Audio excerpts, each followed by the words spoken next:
Alrighty, everyone, welcome to the Delray Beach Chamber of Commerce's weekly webinar. We are super excited to have Ben Fagan back. He's done a couple of these for us now. It's his third one at this point. And if you haven't been able to watch one of them, they are really such a treat. It's like the talk. Every time we put one up, people just talk about how great the webinar is. So we love having him back. Today, he's going to be talking about video editing made simple. So it's kind of in succession to a couple of his other webinars, which you can find at delraybeach.com.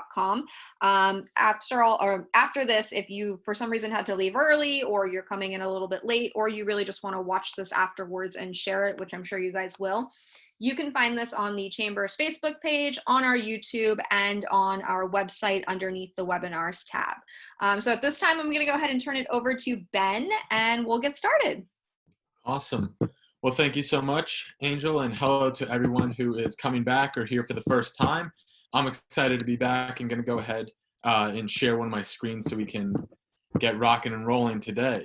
So just give me 1 second. Multitasking is a little difficult, but now here we're ready to go.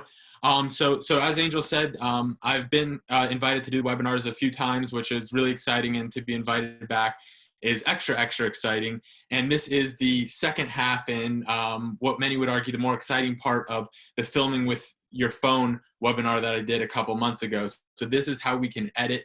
And throughout this, because you can go in 1,012 different directions with video editing, and there's so much to cover and talk about, which makes it so much fun, I wanted to kind of streamline this into still using our phones, so we can create these great videos using nothing more than our phones and using everything that we have.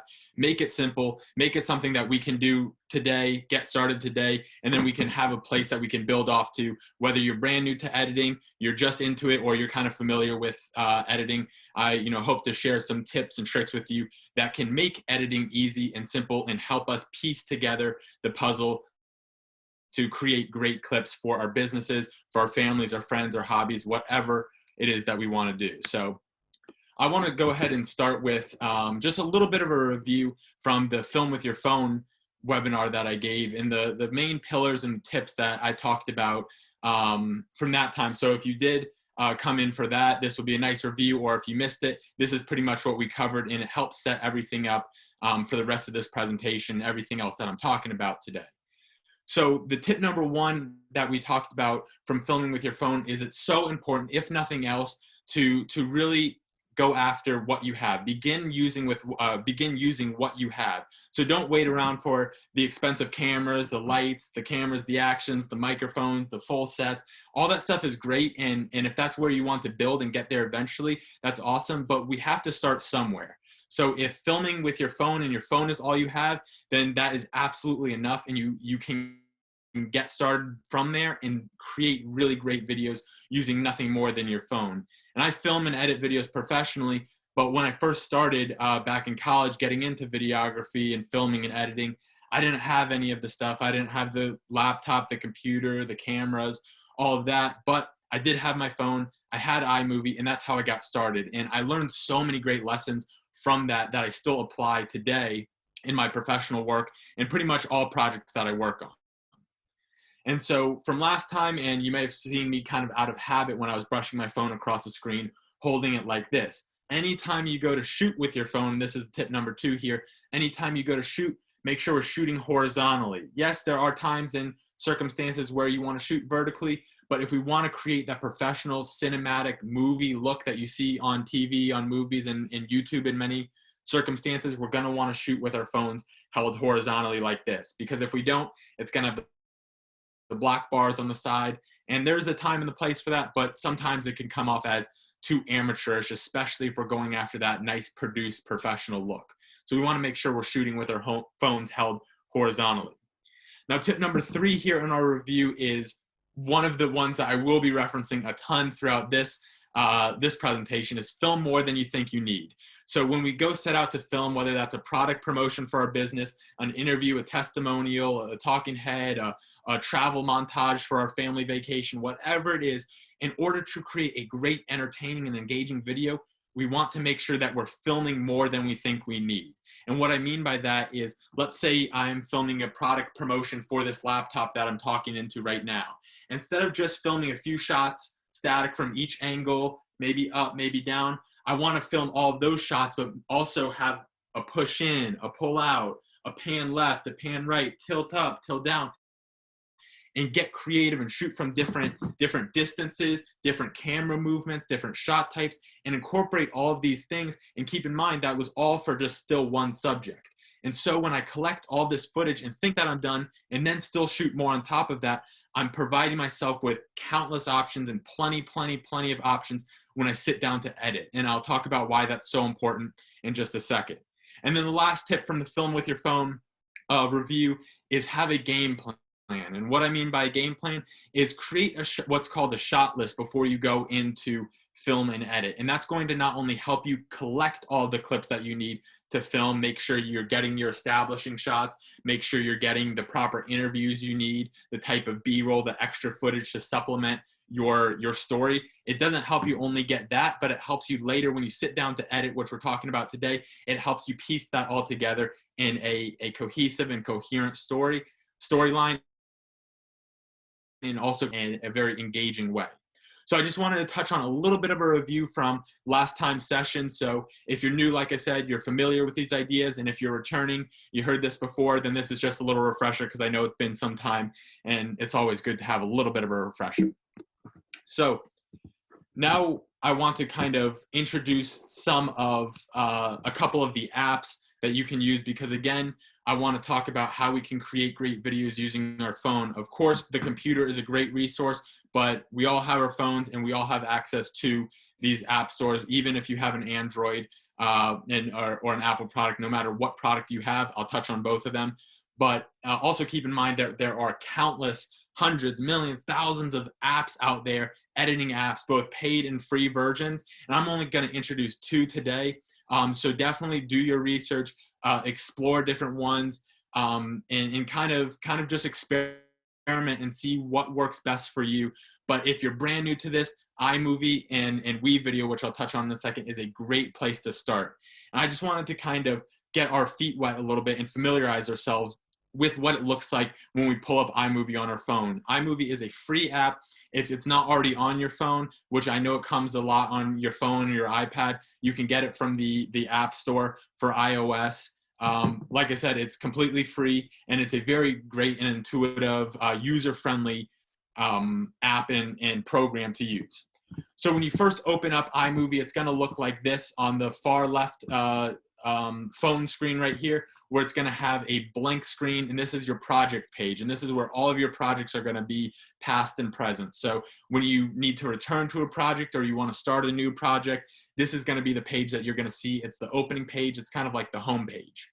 And so to start a new project, we look for that big plus sign and we create a new project. When we do that, it's going to give us 2 options here into the screen to the next to the right of it.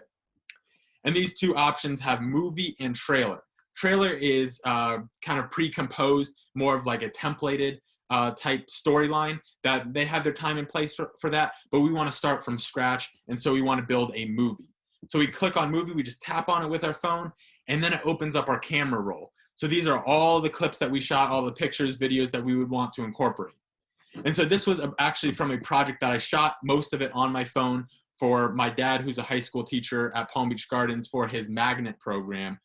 He's a Latin teacher, and he does a lot of work with the medical magnet program there. So we were shooting a promo to show at the magnet night for the school, and we were doing the little promo. And as you can see here, this was all from one single scene. And this ties back into make sure that we're filming more than we think we need, because now when I sat down to edit, I could choose from a plethora of different clips and takes to make sure that we're getting the very best one we could get, that the angle, the lighting, the sound, his diction, everything was to our liking, and we had these different options. We didn't want to sit down to edit and only have 1 or 2 takes, and that way we were kind of stuck and would have to use what we had. So this is this whole idea and this concept of making sure that we're using what we, or excuse me, that we're filming more than we think we need, filming with what we have.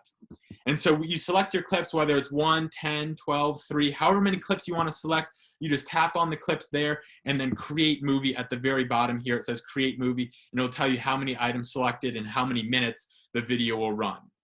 And then on the very far end right here, this image shows you what your video will look like once you're in the actual editing aspect of things. And so you have your playback screen. This is what the video looks like on top. Your play button and your pause button. If you wanted to add more clips, we go back to that plus sign. That's always where we can add more clips. And then everything down here this is what's called the timeline. And the timeline shows the sequence of clips that we have imported to make sure that we're going to edit for this time and for this project. And you see this big white line going up and down. This is what's called the playhead. And the playhead hovers over wherever you are in the video. So if I were to make a certain cut in the video, I would want to make sure that my playhead is over that particular portion of the video, and then I can make my cut in there. And so I can also add, like I said, more videos, more pictures, but I can also add music, sounds, or voiceovers simply by tapping on the plus button here in the corner. And then when you're done, it sends it back to this project page. You can export it, save it as whatever you wish, and then the title of it will be up here. Oh, we'll go back to it. The title of it will be up here, and then you're all set with iMovie. And there's still a lot more that goes into it, but this is just kind of a brief overview of what this app looks like. And whether it's iMovie, whether it's WeVideo that we're going to touch on now, all of the editing apps are going to be more or less the same. And these are just 2 options. They're both free. WeVideo, on the other hand, does have some paid features that you can upgrade to, but these are just ones that are out there in the store that I've come across, had some experience with, and thought they were great starting points if you just really don't know where to start. So WeVideo is available both for Apple products and Android products, so you can get them in either app store. And similar to how iMovie was set up, you have your opening page, your home page, which instead of it being the projects page, it's called My Edits. But it's the same exact idea where you have all of your past projects, your present projects here. So when you need to return or refer back to some project, this is where you're going to find it. Now, just as iMovie had the big plus button, WeMovie doesn't have that here, but we can create a new project by going up to the top right here where it says create. And similar to iMovie, it pulls up all your camera roll, all your clips where we are filming way more than we think we need. So we have plenty of options when we sit down to edit. And so this, you select your clips, your 1, 2, 3, 4, 5 clips, however many you want to select to include in your video. And then it brings it into the same thing. Instead of the timeline being horizontally, in WeVideo, it's stacked sequentially in these blocks as you see here. So you have your title page, your clips going from top to bottom. And you may notice this kind of white and gray horizontal slash lined box here.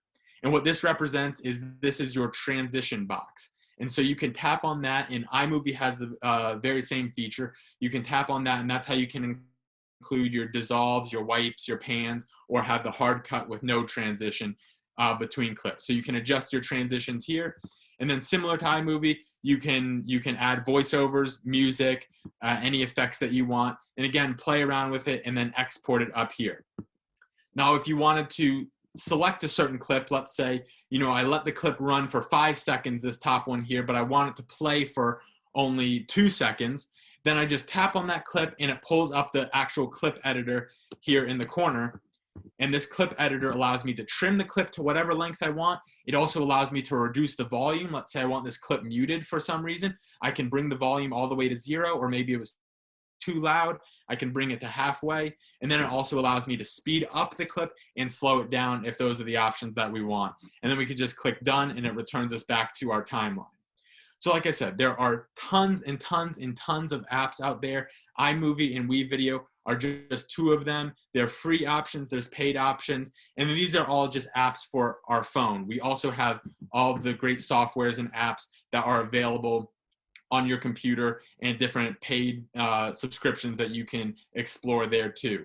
And so if you're just getting into this, these are great options to start with. And as you build, you can either begin to pay, subscribe for different plans and options, or invest in some professional editing software. And I edit all of my projects on Adobe Premiere Pro. And I actually discovered that they do have a Premiere Pro app, which it's obviously the paid subscription with Adobe, but it was very, very intuitive and allowed me to do just about the same amount of things that I would want to do on my computer, on my phone. So I could edit on the go. Great option to also explore, but definitely take some time, spend some time, explore, play around with these apps, and that's the way that you're going to get better and get the best feel for editing in general. So all of these apps, whatever one you decide to go with, they're generally going to be laid out the same. So I was hoping that we could just familiarize ourselves with them now, just with these two examples. So now let's go ahead and get into the actual tips and tricks to help us put together this puzzle that we've collected all these great clips. We spent so much time filming more than we think we need. We have shot types, shot variety. We have everything. We executed our shot list to a T, and now it's finally time to sit down and edit and piece this puzzle together. So what can we do to make this process the most efficient and create a product that is entertaining and exciting for the viewer, whoever the viewer is, our friends, our family members, our customers, whoever it is, our clients, to watch? And so the first thing, and this is kind of an investment that we can spend with our time up front that will help us on the back end of editing. So before we even get into these editing programs, these apps, whatever we decide to choose, whatever editing program we get into, before we even open that program up, let's go into our camera roll and take out all of the trash. And what this allows us to do is then when we go sit down to edit, we have everything that could potentially be used there, and we don't have to fumble around with clips that are totally unusable. And that's exactly what I mean by taking out the trash. And this is something where we've all been. And I took a few images here. We've all had those clips where that little pesky finger gets in front of the lens. That's not going to be a clip that we're going to want to use. So we're going to want to take that out immediately. And then the infamous still recording when it's in our pocket or we are walking and we're still on record and we don't realize it. So we want to take those clips out there. So the clips that are obviously unusable or obviously trash, as I've said, like with the finger in front of the lens or walking, or the 10-second recording in your pocket where you're not going to use it for any reason, take those out. But make sure that we're leaving all the rest. This is not the point where we should delete clips that we don't think we're going to use because we may want them in the future. So this is just taking out all of the obviously unusable clips.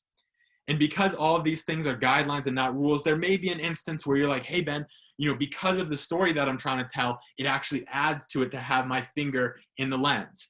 And if that's the reason and you have reasoning behind that, then by all means, that clip went from trash to a treasure, and it's something that you can actually use. So just keep that in mind. So when you're sourcing the unusable clips, the clips that have no use and are trash, take those out. So then when we source clips, when we actually sit down to edit, our process is that much more efficient, and we're looking through clips that have potential to be used. So this is that little investment that we can make upfront that will help expedite this whole process on the back end when we actually get into the editing. So now with everything, tip number 2 is whenever we're filming, whenever really we're telling a story for whatever it is, whatever medium we choose to use, whether that's print, whether that's radio, whether that's audio, video, whatever it is, we want to make sure that we're telling a story. And with our stories, we want to make sure that they have a beginning, a middle, and an end. And we want to make sure we have that with our videos for whatever type of videos that we're making, whether it's a product promotion, a travel montage, an interview, a testimonial, whatever it is, whether we're making it for our business or our personal lives, think in terms of a beginning, middle, and end. And I kind of touched on this concept in the filming with your phone webinar, where we talked about making sure we're filming with that idea in the end, getting clips from the beginning, the middle, and the end. And so this ties into that whole story, the game plan, and having that shot list, and thinking when you sit down to edit, it in terms of beginning, middle, and end. Now, things don't have to be in exact sequential order in which you shot them. They don't have to be, oh, this was the first one I shot, the second shot, my third shot. You don't have to edit in that order, but it's thinking about how can I tell this story that introduces the idea, has that climactic arc, and then comes to a nice end, whatever that end may be. Now, I want to show, and hopefully this will play for us, but this was a video that I shot, a handful of months back in Juiceberry.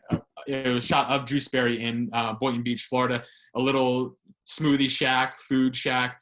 And so when I went into it, we'll talk a little bit more after I show it with everyone here. But I thought about what can I do to go into this shoot and tell this story of a smoothie shop and tell it in a beginning, middle, and end in a way that was engaging for the user, for the viewers.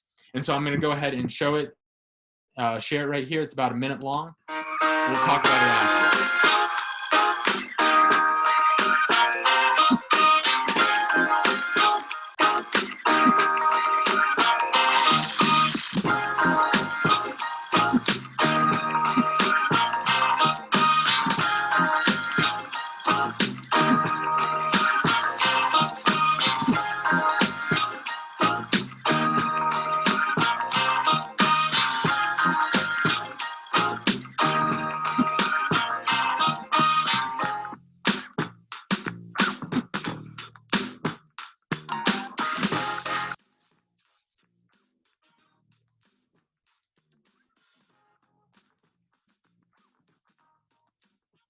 Okay, so hopefully that played back seamlessly.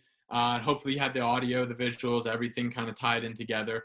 But if we look back at that, I really worked to have that beginning, middle, and end when I shot it, and then more importantly also when I sat down to edit it. So I collected footage. The beginning for me was creating that establishing shot of, hey, this is the location I'm at. I'm filming at Juiceberry. Let me film their menu and let me film the food that they have. Because they were a smoothie shop, I wanted to really maximize their bright colors, their juicy foods, just the whole energy that was in that shop. And so that's what I tried to capture at the beginning. In the middle, I wanted to capture the overall story of what is it like for somebody to walk into the shop, order something, have it be made, and have it be packaged up and delivered to them. And so that was the big picture idea. And then that's when I went into the specific beginning of the establishing shots, the middle of the food prep and piecing it together, and then the end being getting it wrapped up, made, cut, put in a bag, delivered, having the happy customer walk away with hopefully a happy belly. And so this was the terms in which I was thinking of and how I sat down to edit once I collected all of these clips. So you always want to think in terms of a story and in terms of a beginning, middle, and end when we do sit down to edit. And keep in mind that it doesn't have to be in a exact sequential order. Allow yourself the freedom to mix and match and be open to these ideas of, hey, this shot that I thought was going to be a beginning shot actually works better in the middle, or it actually fits better at the end. Be open to that. Don't be so stuck that, hey, I shot this with the intention of it being a beginning shot, and I need to keep it there. Allow yourself the freedom to mix and match and move, but have that story and have those general ideas of the beginning, middle, and end. So now, number 3, and this is a situation I believe we've all been before, where we have had a friend or family member who has gone on a trip, a family vacation, whatever it may be. They're all excited and they're showing us all 500 pictures from their trip and they're loving it. They're having a great time, but they're spending so much time swiping and holding and examining each and every picture. And a lot of them are the same pictures. And you kind of just sitting there like, let's go, let's go, let's go, let's go. But you don't want to hurt their feelings, but it's just like, speed it up a little. Let's have a little bit better tempo and pace. And so we want to take this same kind of idea and methodology and that feeling and making sure that we're applying that idea to when we sit down to edit. So we want to keep good pacing and good tempo, and that helps keep our audience engaged. Because we might have all experienced this before if we're watching a video on YouTube, on TV, in the movies, where shots may seem to linger for too long or they're too short, and it's like, I couldn't process that. We've all kind of experienced those things. So it's about keeping a good tempo and a good pace to keep our audience locked in and engaged and not have them sit here like this. So ways in which we can do that is we can find rhythm within our cuts. And so think about it in terms of if every clip that I included was 2 seconds long, and it was 2 seconds, 2 seconds, 2 seconds, and it will begin to become monotonous. Just boom, boom, boom, boom. And it almost turns into sort of a slideshow. And that's not the most engaging thing to watch or to experience. And now on the other end of the spectrum, imagine if we mixed up the tempo and the timing, and we had 2 seconds, 4 seconds, 1 second, 3 seconds, 3 seconds, 2 seconds, and we mixed and matched. Now it becomes bum, bum, bum, bum, bum, bum, bum, bum, just like that. I know I'm a little offbeat, a little off rhythm, but that's what creates excitement in our videos, and that's what creates that dynamic end product for us. So keeping that good tempo and that good timing helps the viewer to stay engaged and latched on to each and every clip and really, really absorb the visuals and the audios. And if you have music in your video, if it's a montage or a product promo, then cutting on the beats is also a helpful way to keep things entertaining and engaging and satisfying when cuts are made on the beat. Boom, boom, boom, boom, boom, boom, boom, just like that, so on and so forth. Again, not a musician here. I just try to use my offbeat ability and make the most of it.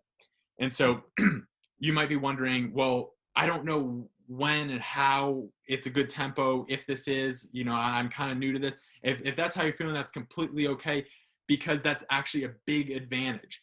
We've all watched things and we've all been audiences for just about every day of our lives in some capacity, TV, social media, whatever it is. So we are all experts in being an audience.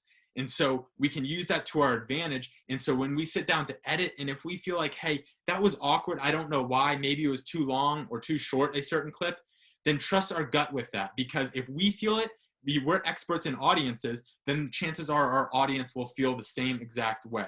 So use that as your superpower. So now, because you may feel like you're not as experienced, understand that you actually are much more experienced than you may lead yourself to believe. Because you've been an audience member for your entire life, use that to your advantage and trust your gut when you're making those cuts and saying, hey, this is lingering too long. I feel like this is awkward. That was too short. This cut didn't make sense there, or this would work better this way. When you believe in that, you trust that, then your audience is going to feel the same way. And that's kind of how you answer that question of, how do I know where to make these cuts? How do I know if it's lingering too long? Trust your gut, because if you're feeling it, chances are your audience will feel it too. So use that as your superpower. So tip number 4 here is, we talked about it kind of in the beginning with the first one of taking out all the trash. This ties into when we actually sit down to edit. How can we be efficient? And we need to be efficient, because editing, we could film for an hour, 2 hours, 3 hours, and we're looking to make a 30-second clip, and it could take us 4 or 5 hours, 3 or 4 days, whatever it may be, to actually create a 30-second clip that doesn't last that long, but has taken so much time to edit. So we want to become as efficient as we can in our actual editing process. And so here are a few ways that we can become more efficient when we actually sit down to edit. So the first thing here is this idea and this concept of referencing versus restarting. And what I mean by that is, every time we're piecing together, adding in a new clip, there's this urge to scroll back to the very beginning and watch it all the way through. And while that's important to do at the very beginning to kind of get a feel, once you're 20, 30 seconds in, if you're starting from the beginning every time you add a new clip, that 30 seconds quickly becomes a minute and a half, 2 minutes, and now you're spending lots and lots of time not editing anything, but just spending so much time watching it back, watching it back, watching it back. And so instead of restarting, let's reference a few clips before so we get the idea and understand what the story is, where we are in the story, what we're trying to tell. So we reference a few clips before, let it play through and say, that's where I'm at. This is where I need to go. This should be my next move, because that's important. We need to make sure we know and understand what our next move is. But instead of starting from the very beginning every single time and watching back, let's maybe start from halfway or a third of the way back, and then just kind of watch back. And then every now and then, of course, go all the way back to the beginning to see the bigger picture, but not doing that every time. That saves a lot of time. And if we start from the very beginning every time, those numbers quickly add up, and then we realize before we know it, we've spent an hour of just rewatching the clips and haven't actually moved the project forward. So just something to keep in mind when we're looking to be more efficient. And then this second one here is something that I struggle with. I try to be good about it, but I do have a tough time admittedly with it, is just letting it sit. Where I'm sitting there to edit, and you may feel the same way. You're sitting there to edit, and you just don't know what the next move should be. Maybe you've experienced this when you're writing an email or writing a letter or a blog or whatever it may be, and you're just sitting there and you have the idea, you know what you want to do, but you just can't put your finger on what to do next. Sometimes, as tough as it is for me to say, sometimes you just have to let it sit, take the step back, go walk your dog, go do anything else, go watch TV, just take a deep breath even, take some time away from it, let it sit, come back to it later. And that kind of ties into this whole idea of investing some time up front and enjoying the payback and the benefit of it later. So yes, we are spending some time on doing something else, letting our brains and our bodies relax and reset. But then when we come back to sit, whether it's later that day or the next week, we're going to approach this project with a fresh mind. And maybe we'll even see things that we couldn't or didn't see before because we were so jumbled up in here. And oftentimes when I do let it sit and return to it, the answers and the ideas come pouring out to me. And so I found that really helps efficiency with completing the project. So you do spend a little extra time stepping away from the project, but you'll get all that time back when you sit down with a fresh mind and a fresh brain.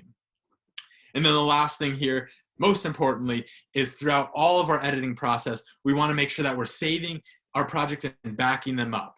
And when we use our apps, for the most part, they do the auto save, and you should be pretty. But if you're working on a big project, maybe you want to export it and save it somewhere else. But always make sure that if you're on the computer, wherever you are working on your projects, make sure that you save them and you back them up in multiple locations, because you don't want all of your good work to go to waste for some technological error or mishap. So make sure you're saving your work. You work too hard, don't let that go to waste. So save it and back it up. And then once you think you're done saving and back it up, do it again. It's the borderline on the obsessive behavior of saving it, but you can never be too safe with that. So make sure you're saving it so nothing bad happens on the back end.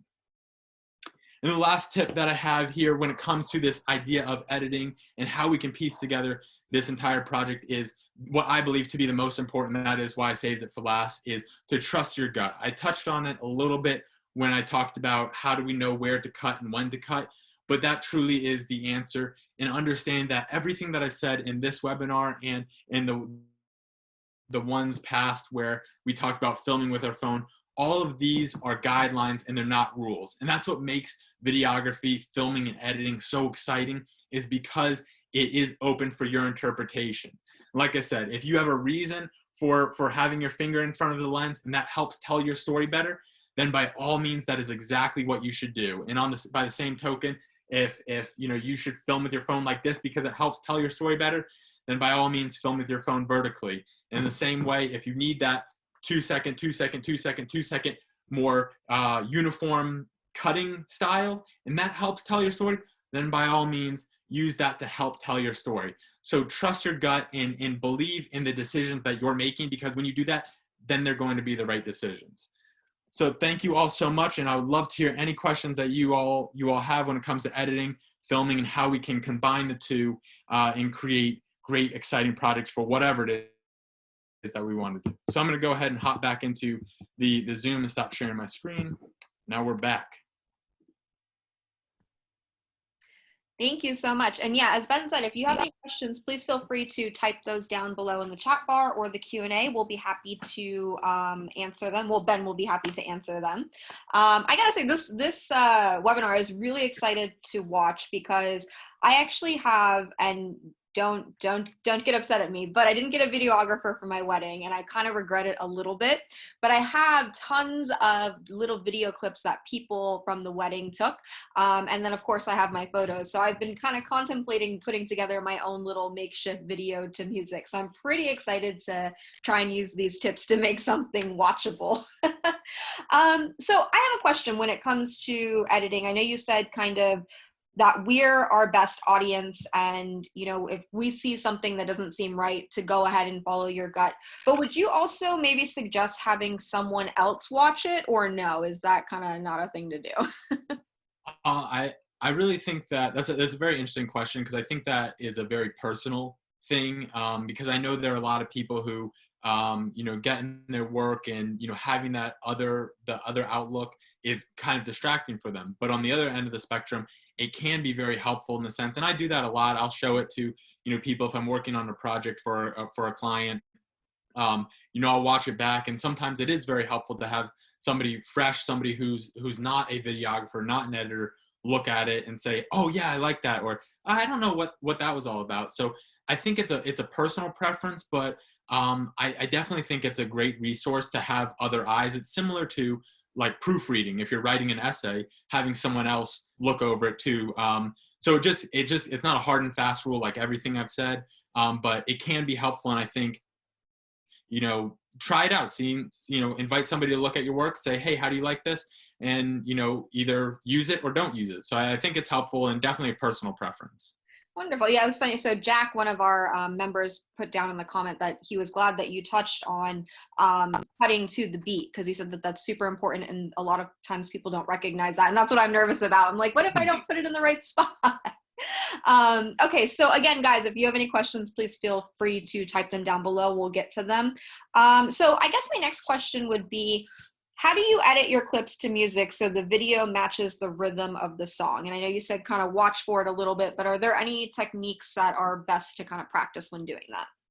Right. And editing to the beat, it is very important, in that's one of those like subtle things that can create that project to be that much better and much more exciting, because it may not be something that you as the audience will recognize, but it's satisfying. As I kind of said, like you'll see that things happen on the beat, and it just kind of sits. It's like the round peg in the round hole. It just sits better. But ways to do that, how I kind of go about attacking it is, like I said, I'm not a musician, so I don't have the music background, and I would venture to say that I do a lot of things off beat. But when it comes to editing, how I kind of try to attack that is by listening to a certain sound, whether that's the snare or the kick of a drum, or the blast of a horn. There's some distinct beat, and the ones that are louder than others are easier to edit to. And so I try to see what's going on in the music, and then also pair that with what's going on in the video. And one example that came to mind was I was editing a video for a baseball company. Mm-hmm. And so there was a kid training, getting ground balls, and the ball hopped and hit his glove. And so I was trying to set that action, sit it right on a beat. And so those are the kind of things that you can think about when you do edit. And so how I would go attack it is just listening for those hard beats, mm-hmm. that are obvious, like the boom, boom, boom, boom, and then trying to line up your cuts with that. And then from there you can then get, nitty gritty, and, have like the lower bass and doing like every other one. And you could go a ton of different directions. But my answer to the question, a more concise way, is listen for the loud beats, right, and then try to kind of sit your cuts onto those beats. Wonderful. Yeah. And it's so funny, because I know you said that the audience might not necessarily pick up, but I feel like when things do match, you're definitely more captivated, like you said, and it's catchy, and it makes you think about it afterwards. So it's definitely something that I'm going to try to do when I practice my little video edits. So I guess my next question is, should you always edit in chronological order? Yeah, I kind of touched on that a little bit too, but I think it's a really great thing to go into a little more detail about, because it's an easy kind of trap to fall into. And I try to remain conscious of this too when I edit. I've collected these clips in a certain order, and I went in with a certain vision in mind when I edited. And sometimes it can be more difficult than others to allow yourself to be free and say, like I said, or I touched on a little bit ago, of this clip I had with the intention of it being in the beginning, but it actually works better in the middle, or it works better in the end, and allowing yourself to do that. And the reason why it's so important not to like set yourself in stone chronologically is because then it potentially could take away from the telling the story in an even better way. Right. And so if, for argument's sake, if it worked better to have suspense in that video that I showed for the example and have the viewer not know where this was taking place, then I may want to save the establishing shot of the juiceberry sign and the location until the middle or to the end to build up that suspense. And so while I shot that one early on in the very beginning and had that in my mind of, hey, this is going to be my opening shot, if I decided to go down the route of wanting to create the suspense, then I would want to save it for a later time. And so I need to be open and flexible and free to say, hey, it works here, but it can work even better in another location.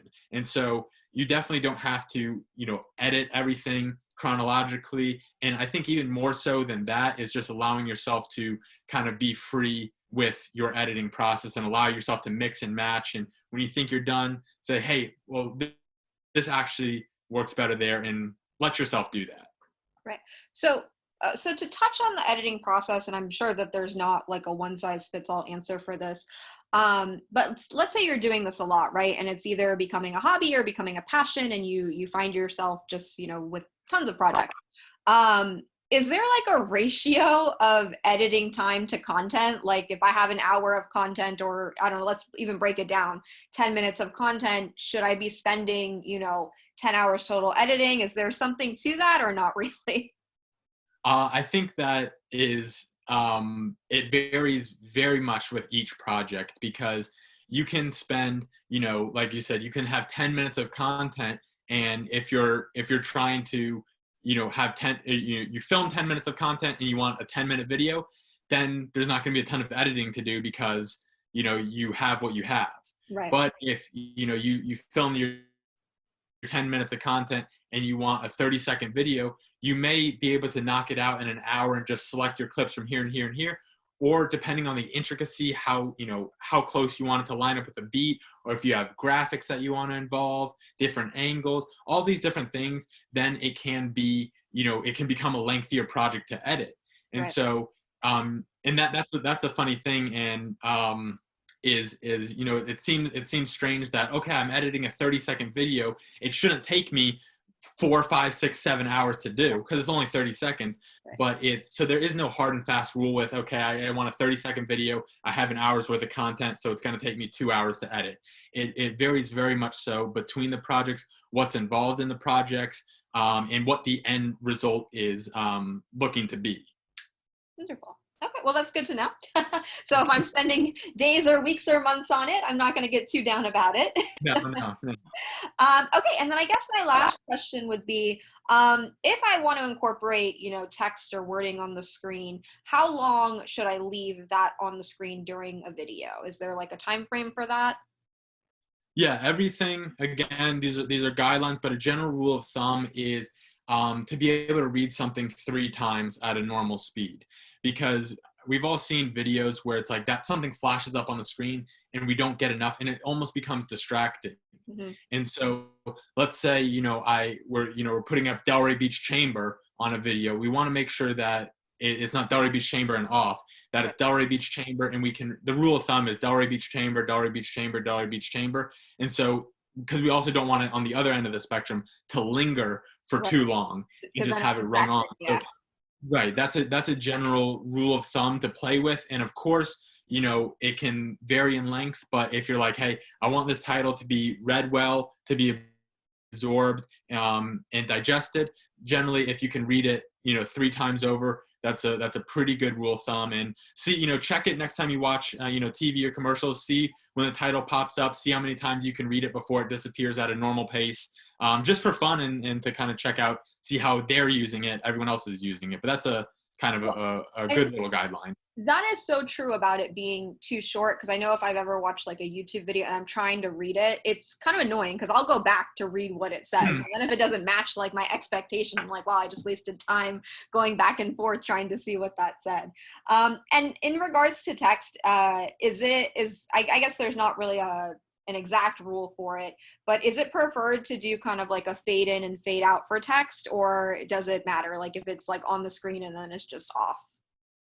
Yeah, that also ties into the storyline, and it's funny because like I'm not trying to answer the questions in a way of like, I know. hey, it's just up to you. But you know, that really is the what excites me so much about this is it really is up to you. And I worked on projects where I've used fade in and fade out with a text, and there's also times where you know I'm editing to a certain song and it's a hard beat, and I want the text to pop up, and maybe it pops up like a couple times, and then it stays, and then it a hard cut off.